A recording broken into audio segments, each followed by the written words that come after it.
mõned hetked tagasi lõppes Eesti autokrossi meistrivõistluste järjekordne etapp, mis sõideti nüüd üle pika aja Vasalemma rallil krossirajal ja veopagides on meil täitsa uus ja üllatusvõitja Rain Veidma. Palju õnne soovib ralli.ee võidu puhul.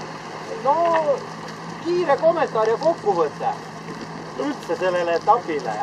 Noh, päev algas põnevalt ja ohtlikult. Olmukülve tagant tiiki.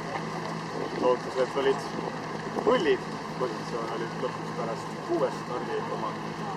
Aga ei, sealt tuli ka ilus teise poolfinaali start. Teise poolfinaali start. See tiikisõit oli Jokkeri ringi pealt tulnud? Jaa, just seal äkki oli Henning mu ees ja Olmukülv oli nii suur, ega ma ise ka ei saanud, kuhu ma läksin. Lihtsalt sein? Jaa, täpselt. See oli nagu täitsa õnn, et kui seda vaadata, kui suur see Jokker sealt see on, et ma sinna mägedesse ei kukkus. Et ma suurt nii õnnelik pääsin. Auto jäi kõik ilusti terveks ja sai päeva jätta. Ja siis tuli finaal?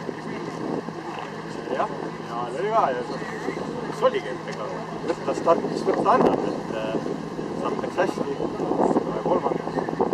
Sõiduliider eksis? Tuleb nii välja. Vist korduvalt, nagu kuulsin juba kommentaari. Korduvalt eksis, jah. Pinge talus.